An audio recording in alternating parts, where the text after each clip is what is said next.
शानदाना साहब, पहले तो मैं जानना चाहूँगी कि ये खैबर पख्तूनख्वा में इस वक्त सेनेट इलेक्शन की वजह से बड़ी गहमा गहमी है और आप केपी से ताल्लुक़ रखती हैं, आप वहाँ की पॉलिटिक्स को भी बड़े अच्छे तरीके से समझती हैं। ये जो अपोजिशन की तरफ से एक सजेशन दिया गया था और उसको एंटरटेन भी किया गया है हुकूमत की तरफ से कि कुछ सीटें आप रख लें, कुछ सीटें हम रख लेते हैं, और वो जो पैसों का भाव ताव वाला माहौल है वो नहीं करते। और आई थिंक इसके ऊपर बड़ी पजीराई भी हुई है और इसके ऊपर फर्दर कोई बातचीत भी होने जा रही है। आप समझती हैं कि ये कोई अच्छी पेशरफ्त है और होना चाहिए ऐसे? बहुत शुक्रिया। देखिए, अगर तो जितनी उनकी पॉपुलेशन है, जितने उनके एमपीएस हैं, जितनी उसकी स्ट्रेंथ है, अगर उतने पे भी मुतमईन हो जाते हैं, उनको पता है कि बगैर बेचे बगैर खरीदे उनके वोटों से इतने सेनेटर्स बन जाने हैं, it's a very good idea. अगर वो समझते हैं ये कोई नेगोशिएशन नहीं है, ये कोई बार्गेनिंग नहीं है, this is simply a legal process. अगर ये चाहते हैं कि लीगल प्रोसेस सही तरीके से चले, जो इनके एमपीएस की स्ट्रेंथ है उन पे बिल्कुल ले लें सीटें, इट्स फेयर, आई एग्री। अच्छा, अब ये फरमाएगा कि आपके ख्याल पे ये जो खैबर पख्तूनख्वा हुकूमत के हवाले से इतनी बातचीत हो रही थी, इस पे थोड़ा सा मैं तफसीली जानना चाहूँगी कि अली अमीन गंडापुर साहब बड़े डेडिकेटेड कारकुन रहे हैं, सब उनके ऊपर एतमाद करते रहे हैं, लेकिन क्या वजह है कि उनको कुछ वक्त पहले ऐसा लग रहा था कि उनकी हुकूमत जाने वाली है? और उनकी हुकूमत जाने में आप क्या समझते हैं कि क्या किरदार अदा करने की किसकी तरफ से कोशिश की जा रही थी? नेचुरली देखें, जब अली अमीन गंडापुर खान का चुना हुआ सीएम सूबे का फायदा करेगा, तो अली अमीन को लोगों को हटाने की कोशिश करेंगे। वो जितना नालायक होगा उसको पोजीशन पे रखने की कोशिश करेंगे। This is very very easy. अब उनको हटा रहे हैं तो मतलब he is doing something right. अब कौन हटा रहा है, किसको फायदा है, ये तो बहुत इंटरेस्टिंग बात है, क्योंकि देखिए, नून या पीपल या पीटीआई या क्या कहते हैं ऑपोजिशन पार्टी से तो कोई आ नहीं सकता, जो भी होगा पीटीआई से ही होगा।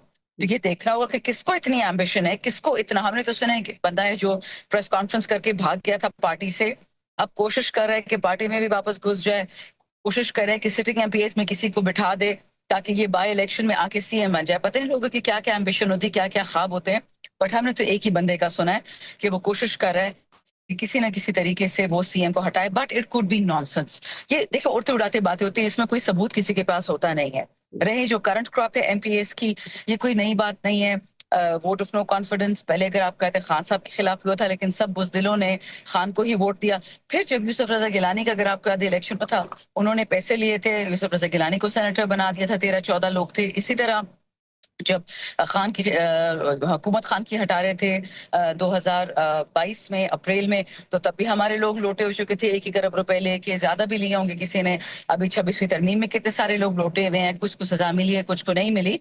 तो देखिए, ये चीजें चलती रहती हैं, ये लोग खान की पार्टी को तोड़ने के लिए कुछ भी करेंगे। अच्छा, आप वैसे क्या समझती हैं कि 5 अगस्त की जो डेडलाइन है वही एहतजाजी तहरीक का आगाज़ होगा? शेख वकास साहब तो कह रहे हैं कि एक नया हम एक पूरा ऐसी कैंपेन शुरू करेंगे जो बड़ा लीथल साबित हो सकेगी हुकूमत के लिए भी, लेकिन आप समझती हैं कि वो जो 90 रोज़ वाला टाइम फ्रेम है उसके बाद आप इस एहतजाजी तहरीक को शुरू होते देख रही हैं, या फिर आपको लगता है कि अल्टीमेटली 5 अगस्त ही वो डेडलाइन है जिसमें तहरीक शुरू हो जाएगी?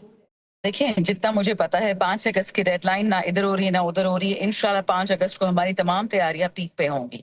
90 दिन का, जैसे मैंने आपको बताया, 90 दिन वाली बात अली अमीन ने खुद को दी है कि अगर खान साहब को मैं 90 दिन में ना निकाल सका तो फिर मुझे सियासत छोड़नी होगी या पार्लियामान छोड़नी होगी। ये दो डिफरेंट चीजें हैं। 5 अगस्त इंशाल्लाह आप देखेंगे एक बहुत बड़ा इवेंट होगा।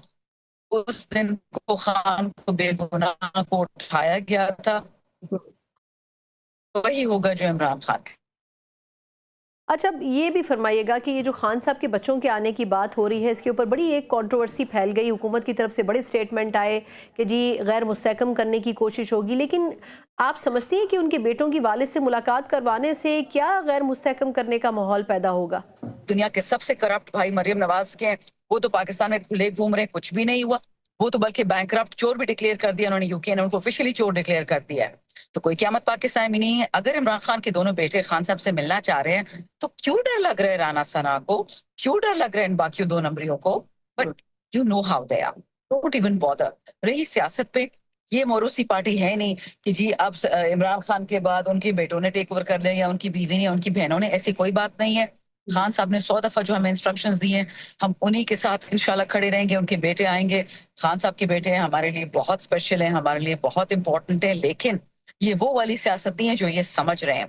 एक्चुअली ये लोग पैसे से बहुत डरते हैं ना। खान साहब के बेटे इंडिपेंडेंटली मालदार है अपनी वालिदा की वजह से, तो ये लोग पैसे से उनकी जान निकलती है। And what nobody is talking about कि वो लोग अमेरिका जा रहे हैं।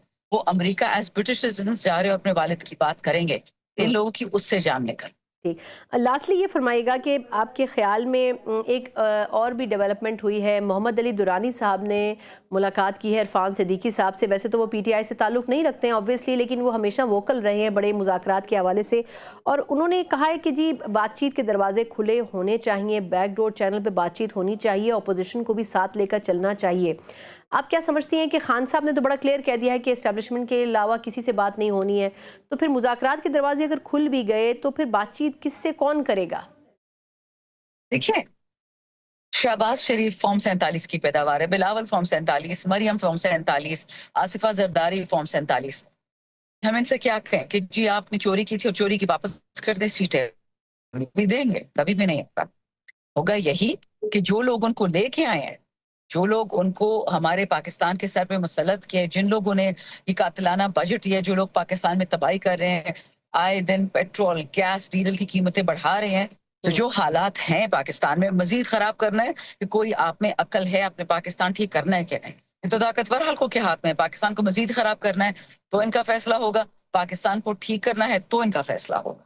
بہت بہت شکریہ شاندانہ گلزار میرے ساتھ موجود تھی، پاکستان تحریک انصاف کی رہنما۔ تمام تر مسائل کے باوجود پی ٹی آئی اس بات پر یکسو ہے کہ ایک احتجاجی تحریک شروع کرنی ہے، اور اس کا بنیادی مقصد یہ ہے کہ خان صاحب سے جو ملاقاتوں پر پابندی ہے، جو خان صاحب کی رہائی ہے، وہ ان کا ایجنڈا ہو سکتا ہے، لیکن اب دیکھنا ہوگا کہ آیا اس تحریک میں کارکنان کا وہ جو فلو ہے، جو یقیناً پاکستان تحریک انصاف کی خواہش ہے، وہ واقعی ان کو نظر آتا ہے یا پھر نہیں۔